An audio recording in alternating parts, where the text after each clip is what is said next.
Everyone, daily grow YouTube channel में आपका एक बार फिर से स्वागत है। ये ध्यानाकर्षण मॉड्यूल है और इससे पहले हम शिक्षण संग्रह, मिशन प्रेरणा से संबंधित तीन जो पुस्तकें हम लोगों को दी गई उनसे संबंधित एक श्रृंखला हम चला रहे हैं, जिसमें ये 11वां वीडियो है।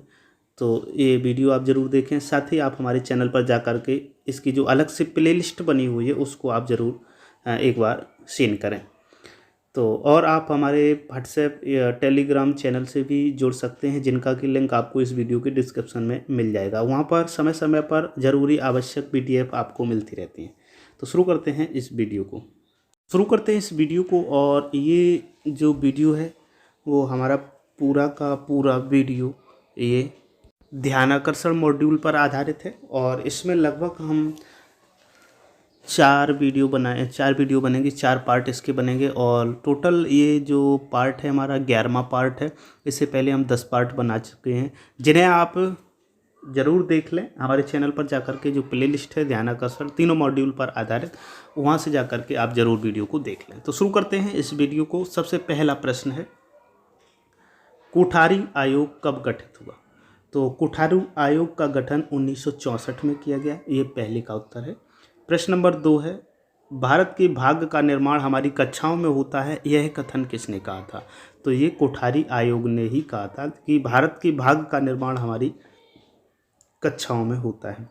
नेक्स्ट, गुणवत्तापूर्ण शिक्षा का लक्षित समूह ... कितने वर्ष के बच्चे हैं? तो गुणवत्तापूर्ण शिक्षा का लक्षित जो समूह है वो 6 से 14 वर्ष है। नेक्स्ट प्रश्न देखते हैं। तो जो नेक्स्ट प्रश्न है उसमें आपसे पूछा गया है, बेसिक शिक्षा में शैक्षिक व्यवस्था को सुदृढ़ करने के लिए कौन सी हस्त पुस्तिकाएँ विकसित की गई हैं? तो आपको पता ही है 3 हस्त पुस्तिकाएँ विकसित की गई हैं, आधारशिला, ध्यानाकर्षण और शिक्षण संग्रह। तो इसका जो उत्तर है सुटेबल वो तीसरा है, यानी कि सभी, उपर्युक्त सभी वाला। ध्यानाकर्षण मॉड्यूल में चर्चा है किस चीज़ की? तो ध्यानाकर्षण मॉड्यूल में चर्चा की अगर हम बात करें तो वो शिक्षण तकनीक से हैं जिनके द्वारा बच्चे बहुत ही आसानी से सीख सकते हैं। नेक्स्ट प्रश्न पर चलते हैं, 6 नंबर। तो 6 नंबर प्रश्न कहता है, ध्यानाकर्षण मॉड्यूल का संबंध है उपचारात्मक शिक्षण से। किससे? उपचारात्मक शिक्षण से ध्यानाकर्षण मॉड्यूल का संबंध है। उसके बाद हम बात करते हैं, ध्यानाकर्षण मॉड्यूल निम्न में से मुख्यतः किससे संबंधित है? तो ध्यानाकर्षण मॉड्यूल कक्षानुरूप संप्राप्ति न प्राप्त करने वाले छात्रों से संबंधित है। जो कक्षा के अनुरूप जिस क्लास में वो पढ़ रहा है उसके अनुरूप यदि उसकी नॉलेज नहीं है तो उसके लिए जो विशेष कक्षाओं का आयोजन किया जाना है उसी से संबंधित है। नेक्स्ट है, किस मॉड्यूल का उद्देश्य है कि शिक्षक उन बच्चों की सीखने की में विशेष मदद करें जिन्हें शिक्षकों की सहायता की अत्यंत आवश्यकता है? तो ये है आपका ध्यानाकर्षण मॉड्यूल के अंतर्गत। अब देखते हैं नेक्स्ट प्रश्न 9 नंबर। तो नेक्स्ट जो प्रश्न है आज का वह ध्यानाकर्षण मॉड्यूल उपयोगी है किस चीज़ के लिए? ये उपयोगी है तो ये रिमेडियल टीचिंग के लिए उपयोगी है।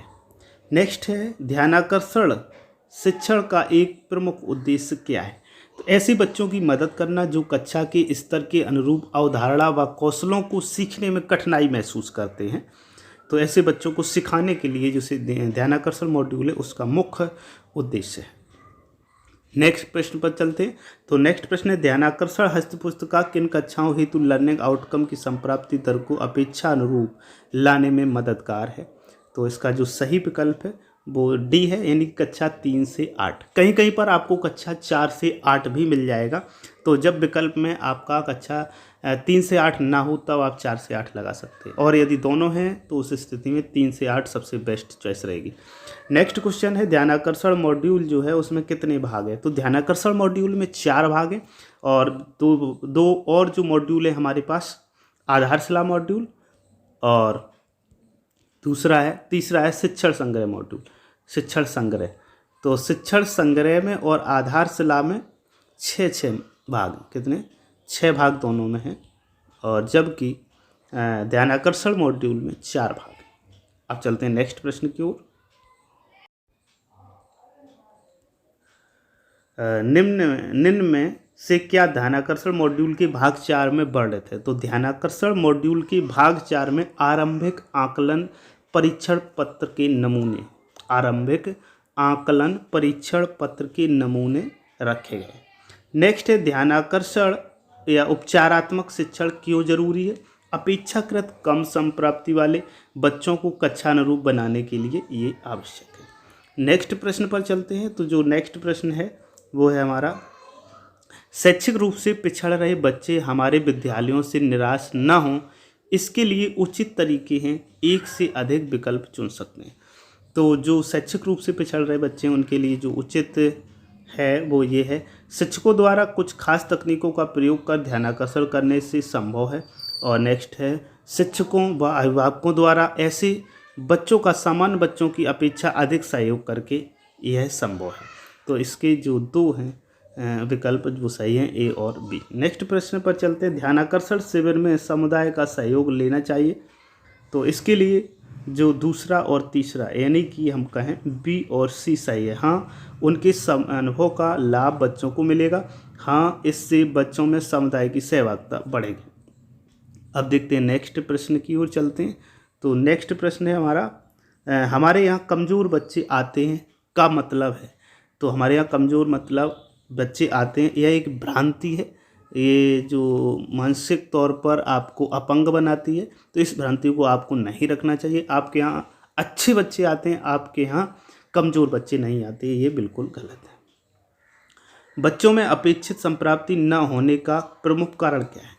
तो बच्चों में संप्राप्ति न होने का प्रमुख कारण माता पिता की शैक्षिक स्थिति भी हो सकती है, ज्ञानेंद्रियों के आंशिक विकार भी हो सकते हैं, कलहपूर्ण पारिवारिक वातावरण हो सकता है और अन्य भी इसमें रीजन हो सकते हैं। इसमें अलग से भी रीजन जोड़ा जा सकता है, जैसे अध्यापकों का सही व्यवहार ना होना, ये भी रीजन एक आ सकता है। चलो नेक्स्ट प्रश्न को चलते हैं। तो नेक्स्ट प्रश्न जो है 19 नंबर है, शिक्षक के कठोर व्यवहार का कक्षा में क्या प्रभाव पड़ता है? तो शिक्षक यदि कठोर है तो बच्चे पठन पाठन में रुचि नहीं लेते हैं, बच्चे अपनी समस्याएं एवं जिज्ञासा व्यक्त नहीं कर पाते हैं, बच्चे पाठ समझ न आने पर भी समझ लेने की बात करते हैं। तो ये उपरोक्त विकल्प सभी सही। तो ये सभी समस्याएं आती हैं जब जो शिक्षक है वो कठोर व्यवहार रखता है अपने बच्चों से। नेक्स्ट है, एक अच्छे अध्यापक की शिक्षण प्रक्रिया में शामिल है। तो एक अच्छा अध्यापक यदि कोई है तो उसकी शिक्षण प्रक्रिया में सतत आकलन, समस्या पर चिंतन, समय रहते समस्या का निराकरण, तो ये सभी विकल्प इसके हैं। ये सभी समस्याएं हैं, सभी समस्याएं जो हैं ये शामिल कर सकते हैं आप अध्यापक की शिक्षण प्रक्रिया में, जिससे कि बच्चों का समग्र विकास हो सके। नेक्स्ट प्रश्न पर चलते। तो नेक्स्ट प्रश्न कहता है, शैक्षिक संप्राप्ति में सुधार हेतु आवश्यक नहीं है। तो शैक्षिक संप्राप्ति में सुधार के लिए कठोर अनुशासन की आवश्यकता नहीं है। हर बच्चा सीख सकता है यदि शिक्षण विधि छात्रों की रुचि और सीखने के तरीकों के अनुसार हो। प्रत्येक बच्चा सीख सकता है। नेक्स्ट प्रश्न है, कक्षा शिक्षण के दौरान शिक्षकों को चाहिए कि वे नंबर 1 बच्चों को ध्यानपूर्वक सुने, बी उनके अच्छे कार्यों की सराहना करें और सी उनका सतत अवलोकन करें। तो ये उपरोक्त तीनों विकल्प सही। नेक्स्ट पर चलते हैं 24 नंबर प्रश्न, प्रत्येक बच्चा सीख सकता है, आप इस कथन से पूर्ण सहमत हैं? बिल्कुल। तो इसका सही विकल्प है पूर्ण सहमत वाला। नेक्स्ट प्रश्न है, सभी बच्चों को एक ही प्रकार के तरीके से शिक्षण से नंबर ए सभी बच्चे नहीं सीख पाते हैं, नंबर बी कुछ पिछड़ जाते हैं और नंबर सी कुछ कुंठित हो जाते हैं। तो ये तीनों विकल्प सही हैं, इसलिए इसका उत्तर है उपरोक्त सभी। नेक्स्ट प्रश्न पर चलते हैं, आपके अनुसार शिक्षण प्रक्रिया होनी चाहिए लचीली होनी चाहिए? तो इसका सही उत्तर है लचीली। नेक्स्ट पर चलते हैं 27 नंबर प्रश्न। 27 बोलता है, आप अभी तक किस प्रकार की शिक्षण प्रक्रिया को अपनाते आए?